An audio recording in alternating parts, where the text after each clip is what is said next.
in what we are trying to do, we need those who already have experience. So we need to start from scratch. It's not civil service. When they will say that once you have masters, they will promote you and they will upgrade you.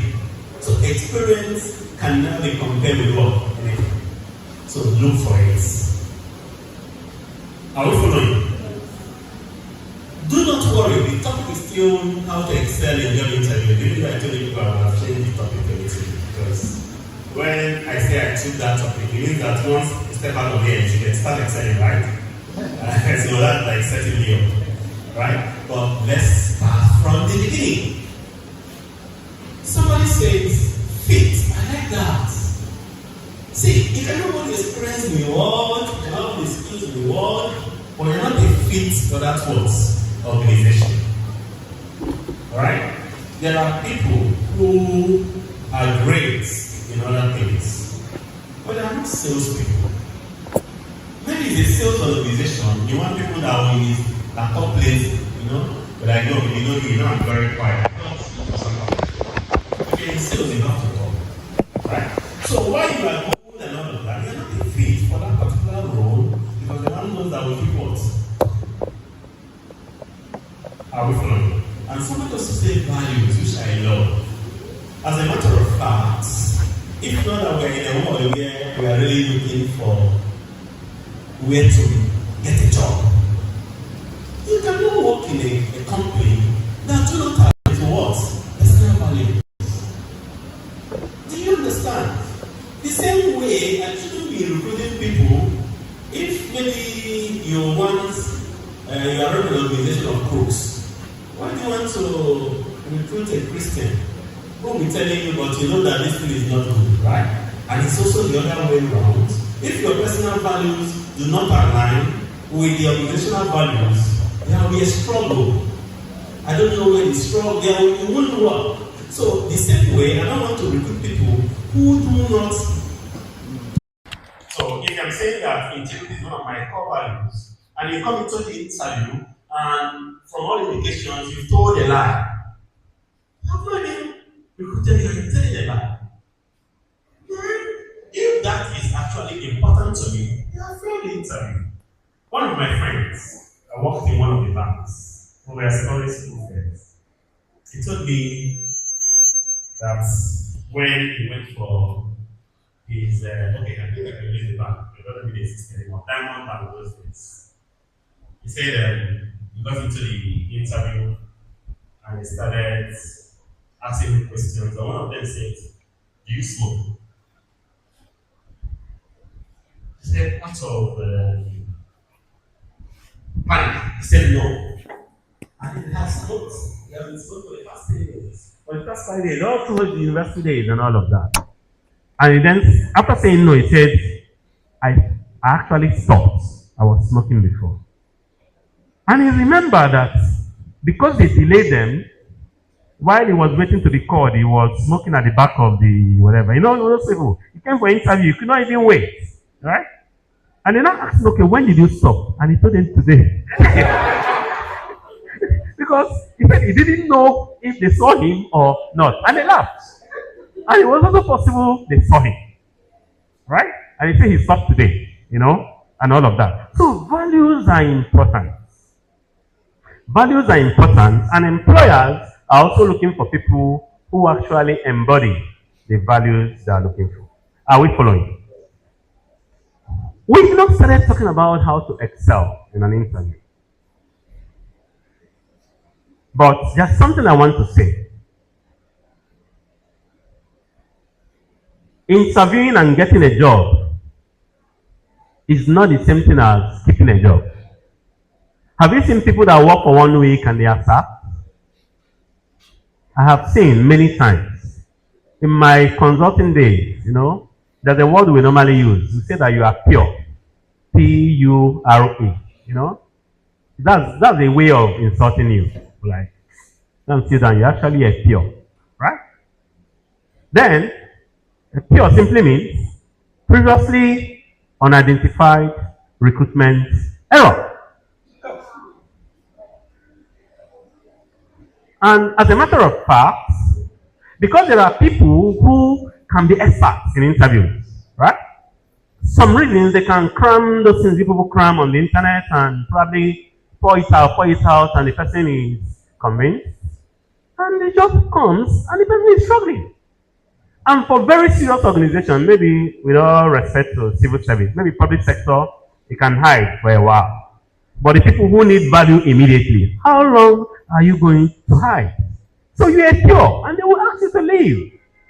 As a matter of fact, when you get employed today, you go through what they call probation. Employers do that because they don't want to commit to you yet without confirming that you are who they are what looking for. So if you're on probation, so they don't go against the law. So when you are not confirmed, as a matter of fact, they say within your probation period, you can wake up and say you are not doing again. You don't need, when you have a confirmation letter, you'll be asked to give 1 month notice, 2 months notice, 3 months notice. But when you're probation, in fact, you are not, first of all, you're not a serious employee yet, right? Anybody can say we are not doing again. In fact, I'm done, right? So when you then interview correctly and you don't have what they are looking for, you may just be one of the shortest serving employee they've had. People have been sacked within 2 days before. Right? Now, what have I said so far? I asked you a question, you answered. Why would an employer want to have an interview? You answered. I said, if you remember, this is what the interview is about, then let's make sure we're actually ready for the interview.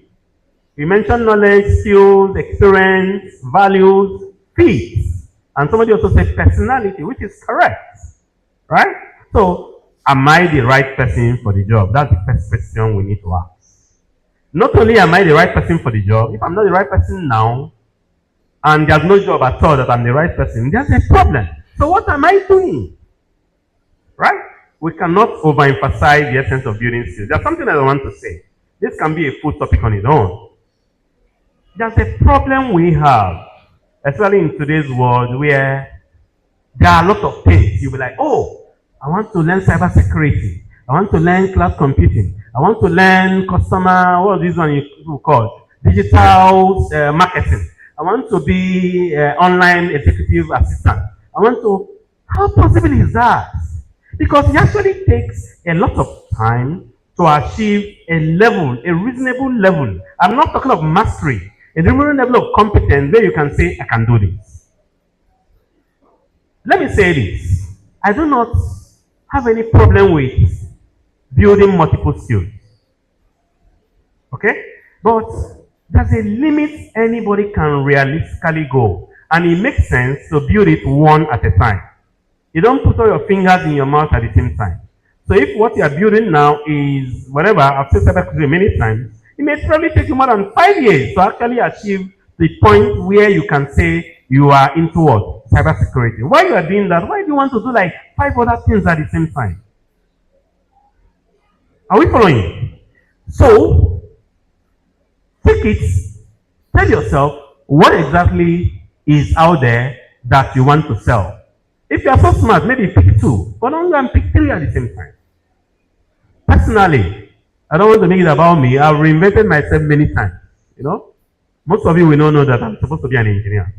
I went to school to study chemical engineering. As a matter of fact, then we were very proud. We were designing a lot of things, When I came out of university, I was already learning all the software, ICs and all that for chemical engineering. Next thing that happened, I got into shell training.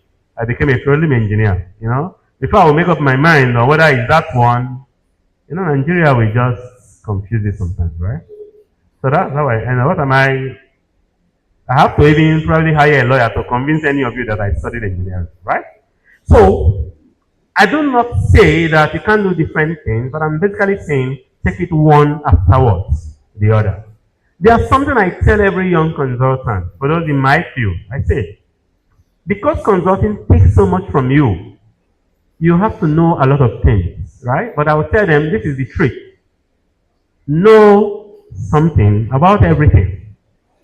It won't say because you are an engineer, and I tell you that, see, I want to do a business plan. You're like, I'm not a business person, I'm an engineer, right? There are things expected of you in today's world that you will know. I will tell them know something about everything, but know everything about something. Right? So in this whole confusion of so many things, there have to be those areas where you really know this is your area of what? Competence. And I can tell you, no one is inferior to the other. If you spend some time doing customer service, be a customer service expert. There are a lot of tools, there are a lot of software, there are a lot of packages you have to learn for you to become achieve mastery in what? Customer service. All of us will not become computer programmers. As a matter of fact, that thing can give you headache. Yeah? So if you are not caught up for it, don't bother about it. Are we following? Now, let's talk about interviews. Interviews come in different forms. Do not worry, we'll talk about excelling, but let's talk about interviews itself. When you say, I'm going for an interview, what does that mean? In some cases, if you don't know what form, shape, size, color that interview will take, that is the beginning of what? A problem. Let me give you an example. Okay, the minister is not here. I happen to be involved in I say that a bit carefully, really. I have to be involved in the preacher selection we did many years ago. You know, it was one of the horrible periods of my stay in Ikeja because I was running a project in Akure, you know, and then we had about 6 different candidates. Every Friday, I would leave Akure, bad roads. In fact, there were enough flights then. So literally, they have one flight that will coming from Lagos to Akure, right? So I had to go by sometimes 6 hours, 7 hours. I arrive Friday night. We come here. We have one candidate that probably came from Jos or another place. We do it almost the whole day. The next day will be Sunday. Sunday afternoon, I'll be on my way to Akure again for another 6 hours. You know? I probably did that 6 or 7 times. So you know how frustrated you will be when somebody will now say, hey, you people that, when you are recruiting, because the sacrifice was a whole lot. Years later, during the time current minister came, years later, we have to do the preacher selection again. I told them, it is not possible.